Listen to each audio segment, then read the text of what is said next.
আফগানিস্তান, পাকিস্তান, নেপাল, ভুটান, চীন, মায়ানমার, এগুলো যদি ওদের ছাড়া চলতে পারে, বাংলাদেশে চলতে পারবে ইনশাআল্লাহ। একটা রাষ্ট্রের সাথে ওদের মিল নেই, প্রত্যেক জায়গায় ওদের সমস্যা। অথচ আমরা মুসলমান, আমাদের আমানত ভারতে। তারা এখন কি করছে দেখছেন? মসজিদ গুলো ভেঙ্গে ভেঙ্গে মন্দির বানাচ্ছে। 500 বছর আগে এখানে মন্দির ছিল। নাফারমান জাতি একটা, এই উগ্রপন্থী হিন্দুরা, এদের ভিডিও গুলো দেখবেন, কত বড় জঙ্গি এরা, তাম দুনিয়ায় ভাইরাল করে দেন। খ্রিস্টানদেরকে বলবো, ডোনাল্ড ট্রাম্প এই জন্য উনি সিদ্ধান্ত নিয়ে ফেলেছে 16 লাখ ভারতীয়কে জানুয়ারির 20 তারিখের পরে উনি যে শপথ নেবেন, এরপরে ফেরত পাঠিয়ে দেবেন। এমনি না, 2 জন খ্রিস্টান মেয়েকে, যুবতী মেয়েকে ভারতে উলঙ্গ করে হাঁটিয়েছে। এরা জাতি হিসাবে কলঙ্ক, মানবতার শত্রু এরা। তাম দুনিয়ার কারোর সাথে এদের মিল নেই। এই কথা বলেন না কেন? খ্রিস্টান মেয়েদেরকে আপনি উলঙ্গ করে ঘোরালেন রাস্তায়, ট্রাম্প আপনাদের ছেড়ে দেবে? এখন এই যে 16 লাখ পাঠিয়ে দিচ্ছে, দাদার ধুতি সামলাতেই জীবন শেষ হয়ে যাবে। আর আমরা অলরেডি বলে দিয়েছি যে না, আমাদের ব্যবসা বাণিজ্য বলেছিল যে আমরা না খেয়ে মারা যাব। পাকিস্তান থেকে, তুরস্ক থেকে, চীন থেকে আমাদের খাবার আল্লাহ পাঠিয়ে দিচ্ছে, ওদের সাথে কিচ্ছু দরকার নেই। আফগানিস্তান, পাকিস্তান, নেপাল, ভুটান, চীন, মায়ানমার, এগুলো যদি ওদের ছাড়া চলতে পারে, বাংলাদেশে চলতে পারবে ইনশাআল্লাহ। একটা রাষ্ট্রের সাথে ওদের মিল নেই, প্রত্যেক জায়গায় ওদের সমস্যা। সারা বিশ্বে আমরা দেখি মানুষ মাটির নিচে তেল পায়, গ্যাস পায়, লোহা পায়, স্বর্ণ পায়, আর ওই শয়তানরা শুধু মসজিদের নিচে মন্দির পায়। পিটিয়ে সোজা করা দরকার। কথা বলে না কেন? প্রতিবেশী হিসাবে এরকম একটা নাফারমান থেকে আমরা পেয়েছি, কবে যে মাথার উপর থেকে নামবে নাফারমানরা আল্লাহ জানে। খ্রিস্টানদেরকে বলবা, আপনার যুবতী মেয়েকে যারা উলঙ্গ করে হাঁটিয়েছে, এই উগ্রপন্থী হিন্দুদেরকে ছাড়বেন না। 200 কোটির উপরে মুসলমান আমরা, গরু খাওয়ার অপরাধে মুসলমান জবাই করা হচ্ছে। গত পরশু দিনে 2 জন যুবতী মুসলমান মেয়েকে, যুবতী ধর্ষণ করার পরে তার লজ্জাস্থানে লোহা ঢুকিয়ে দিয়েছে। ষড়যন্ত্র বহু চলছে, কিন্তু এই দাদাদের দেশ থেকে এখনো থামেনি।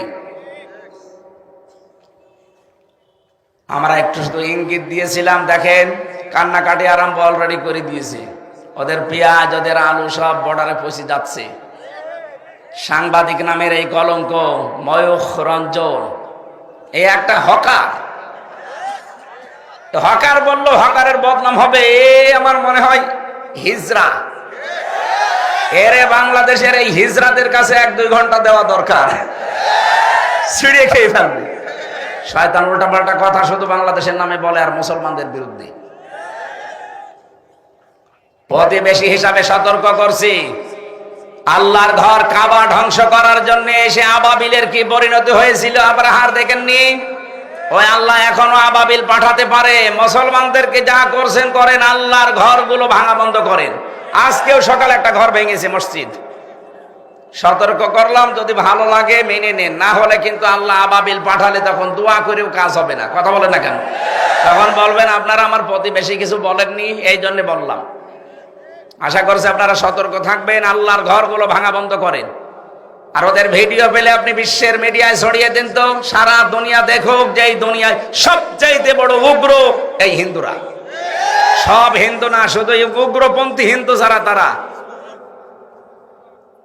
এতদিন ওরা বিশ্বের মিডিয়ায় মানুষকে জানিয়েছে বাংলাদেশে সংখ্যালঘু নির্যাতন হয়। কিসের সংখ্যালঘু নির্যাতন? গত পরশু দিন এই যে পঞ্চগড় আর মাগুরা, ঝিনাইদহ, 2 জায়গা থেকে 2টা মেয়ে গেছে ভারতে চিকিৎসার জন্য। সাংবাদিক ওই ময়ূখ রঞ্জনের মতো একজন হকার, মলম বিক্রেতা, ও এসে বলছে, আপনি বলেন যে বাংলাদেশে আপনার মেয়েকে রেপ করা হয়েছে, বাংলাদেশে আর টিকতে পারছি না, এই কারণে আমরা পালিয়ে এসেছি। মেয়েটা একেবারে মানে গরম ভাতে ছাই দিয়েছে। কি বলেন আপনি? আমরা এসেছি আমার মেয়ের হাতের চিকিৎসা করাতে। আর ওই দেশে আমরা যে আগস্টের 5 তারিখের পর থেকে সবচাইতে বেশি শান্তিতে আছি, মনে স্বর্গে আছি। সাংবাদিকের মুখ গেছে একেবারে বিড়ালের মতো হয়ে। কি ষড়যন্ত্র চলছে দেখেছেন, যে এইটা নিয়ে বিশ্বের মডেলদেরকে দেখাবে, এই দেখেন। এই জন্য অন্য কোন প্রেসক্রিপশনে ঔষধে কাজ হচ্ছে না, এই জন্য বারবার পালিয়ে তো বসে নেই, ওখান থেকে বারবার শুধু টার্গেট করে হিন্দুদেরকে দিয়ে কাজে লাগাতে যাচ্ছে। হিন্দুরা অত পাগল না, এগুলো সব তার উগ্র না। কথা বলেন না কেন? গোবিন্দ পরামানিক অলরেডি বলে দিয়েছে যে এই দেশে জামাত ইসলামী বাংলাদেশ এবং আলেম ওলামাদের কাছে এই দেশের হিন্দুরা সবচাইতে বেশি নিরাপদ। এবার নেন ঠেলা খান, আপনার ভাই এই কথা বলিস। এজন্য সবাই চায় যে আল্লাহ আমার সাথে থাকছে, ভগবান বলেন আর দেবতা বলেন আর যাই বলেন, আমরা চাই আল্লাহ যেন আমাদের সাথে থাকে। আমরা চাই না? মুসা আলাইহিস সালাম 12 জন নকিব দলপতি, এখন বাংলাদেশে মনে করেন 12 জন মন্ত্রী। 12 জন মন্ত্রী নিয়ে আমেরিকায় গেছে, যেহেতু তামাম দুনিয়ার মোড়ল। এই এদিকে তাকান, 12 জন মোড়ল নিয়ে গিনি উনি 12 জন এমপি নিয়ে গেছে, মনে করেন মন্ত্রী। আমি বাংলায় বোঝাচ্ছি কারণ সহজে বুঝবেন। মুসা নবী 12টা গোত্র থেকে 12 জন নকিব দলপতি সর্দার মন্ত্রী মনে করেন, এদেরকে নিয়ে গেলেন আল্লাহর কাছে। ডাক দিয়ে বলেন, রব্বুল আলামিন, রব্বি আরিনি, আমরা দেখতে চাই তোমাকে। আল্লাহ বলেন, লান তারানি, আমাকে দেখা যাবে না। বলেন তো মুসা নবীর মতো পাওয়ারফুল একজন নবী, এত বড় নবীকে যদি আল্লাহ লান তারানি বলেন না, কখনো দেখা সম্ভব না। কারণ যে চোখের পাওয়ার আছে, এই পাওয়ার দিয়ে দুনিয়ায় থেকে আমি আল্লাহকে দেখতে পাবে না। অথচ বাংলাদেশে কত ভণ্ড আছে, পীরের নামে কলঙ্ক এগুলো। এ মানুষগুলো নাকি আল্লাহর সাথে সরাসরি দেখা হয়। যদিও আমাদের রাজশাহী, খুলনা এই বিভাগের মানুষগুলো এখনো সতর্ক আছে, কিন্তু এই ঝামেলায় পড়ে আছে চট্টগ্রাম আর সিলেটের মানুষেরা। ওদের তো ঘরে ঘরে পীর, আর সব নাকি আল্লাহর সাথে দেখার কথা হয়। মুসা নবীকে আল্লাহ বলছিলেন তারানি, কখনো সম্ভব না দেখা। নবী যদি না পারে এরা পারে কি করি?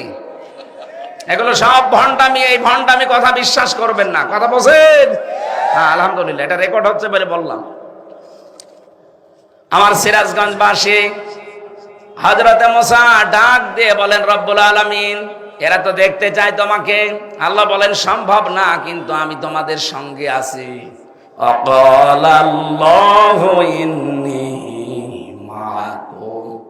অবশ্যই আমি আল্লাহ তোমাদের সঙ্গে আছি, সাথে আছি। 12 জন নকিব দলপতিকে নিজ নিজ এলাকায় যেতে বলো, জনগণকে, এলাকার মানুষদেরকে যেন এই কথা জানিয়ে দেয় যে আল্লাহকে দেখতে পারিনি, কিন্তু উনি আমাদের সাথে আছেন, আমাদের সঙ্গে আছেন। যদি আমরা দুনিয়াতে 5টা কাজ করতে পারি, তাহলে এই বাংলাদেশে যেই লোকটা 5টা কাজে আঞ্জাম দিতে পারে, সে যেন মনে করে আল্লাহ আমার সাথে আছে। কথা বলে না কেন? আমরা চাই না এটা? আল্লাহ যেন আমার সাথে থাক, এটা চাই না? ওয়ালাকাদ আখাযাল্লাহু মিসাক বানি ইসরাঈল, অবশ্যই আমি আল্লাহ, শব্দ শুরুই করেছেন লাকাদ দিয়ে। আমি আল্লাহ নিজে অঙ্গীকার নিয়েছিলাম বানি ইসরাইলের এই 12 জন নকিব থেকে। ওয়াবাআসনা মিনহুম 12 নকিবা, আমি নিজে তাদের মধ্যে পাঠিয়ে দিলাম এই 12 জন নকিবকে, আর ঘোষণা দিয়ে জানিয়ে দিলাম, যাও নিজের এলাকায় যাও, জনগণকে এই কথা বলবা যে আল্লাহকে দেখতে পারিনি, কিন্তু আল্লাহ আমাদের সাথে আছে, এই ঘোষণা নিয়ে এসেছি। লাইন অবশ্যই, যদি লামে তাকিদ আর ইন মানে যদি, লাইনা আকামতুমুস সালাতা ওয়া আতাইতুমুজ যাকাতা। 1 নম্বরে, এলাকায় যদি নামাজ কায়েম করতে পারি আর যদি যাকাত আদায় করতে পারি, ওয়া আমানতুম বিরুসুলি, আর যদি আমরা ঈমান আনতে পারি আল্লাহর রাসূলদের উপরে, ওয়া আযযারতুমুহুম, তাদেরকে সাহায্য করতে পারি, ওয়া আকরাদতুমুল্লাহ কারদান হাসানা, আল্লাহকে যদি উত্তম ঋণ দিতে পারি, এই 5টা কাজ যদি আমরা করতে পারি, আল্লাহ আমাদের গ্যারান্টি দিয়েছেন, ইন্নী, অবশ্যই আমি, মাআকুম, তোমাদের সঙ্গে আছি।